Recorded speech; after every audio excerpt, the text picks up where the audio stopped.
इस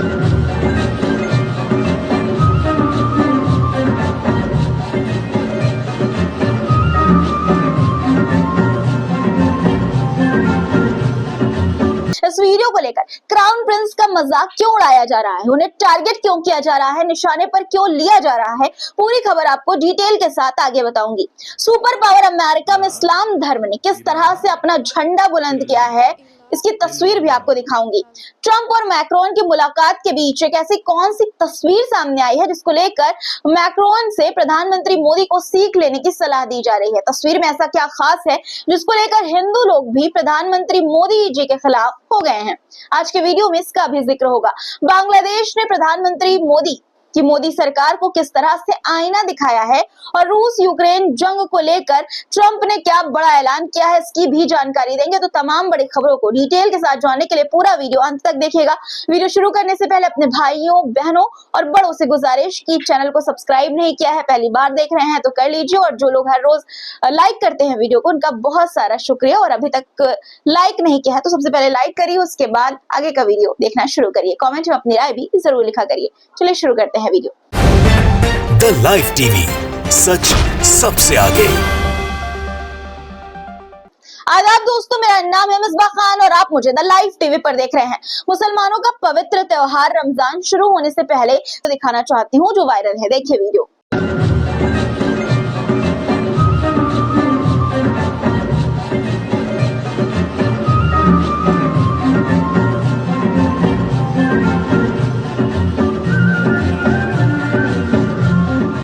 इस वीडियो के सामने आने के बाद मोहम्मद बिन सलमान पर यूजर अपनी भड़ास निकाल रहे हैं। एक यूजर ने सोशल मीडिया प्लेटफॉर्म एक्स पर इस वीडियो को शेयर करते हुए लिखा कि मोहम्मद बिन सलमान इस तरह से रोजे के महीने का स्वागत करते हैं।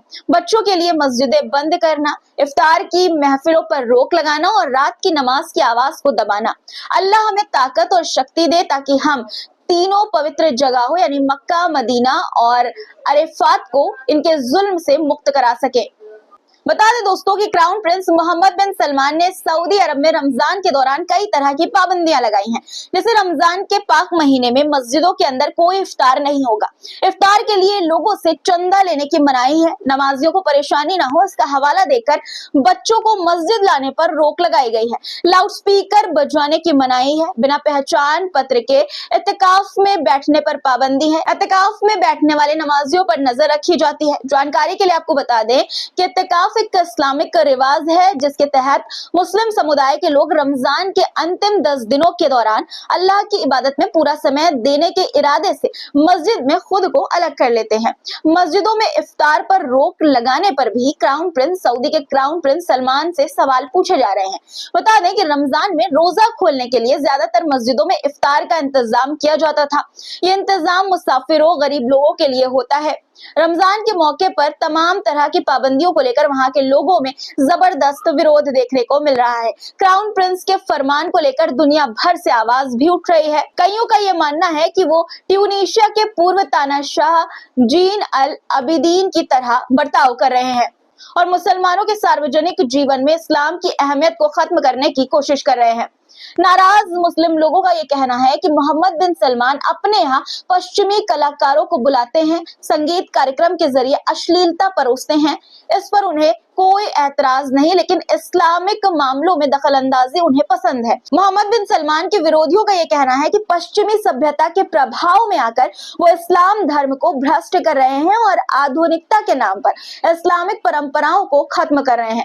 क्राउन प्रिंस विजन 2023 पर काम कर रहे हैं। दूसरे देशों से मुलाकात करने के लिए वो देश की पुरानी परंपराओं को खत्म कर रहे हैं ताकि पश्चिमी देशों को ये संदेश दिया जा सके कि सऊदी अरब आधुनिक बन रहा है और वो बाकी मुस्लिम देशों से कहीं ज्यादा प्रगतिशील है। बता दें दोस्तों आपको कि क्राउन प्रिंस ने इस साल हज यात्रा पर भी बच्चों के जाने पर रोक लगा दी है। सरकार की तरफ से सफाई ये दी गई है कि भगदड़ के दौरान हादसे में उन्हें बचाने के लिए फैसला लिया गया है, लेकिन सरकार की ये दलील किसी के गले से नहीं उतर रही है। एक तरफ सऊदी अरब के क्राउन प्रिंस इस्लाम की बुनियाद को कमजोर करने में लगे हुए हैं, आधुनिक बनाने का नाटक कर पश्चिमी देशों के लिए अपने देश के दरवाजे खोल रहे हैं, वहीं इस्लाम धर्म तमाम सरहदों को पार कर खुद अपना मुकाम हासिल कर रहा है। इसी तरह की तस्वीर अमेरिका से सामने आई है, जहां 2 अमेरिकी महिलाओं ने इस्लाम धर्म कबूल कर लिया। देखिए वीडियो। अशहदु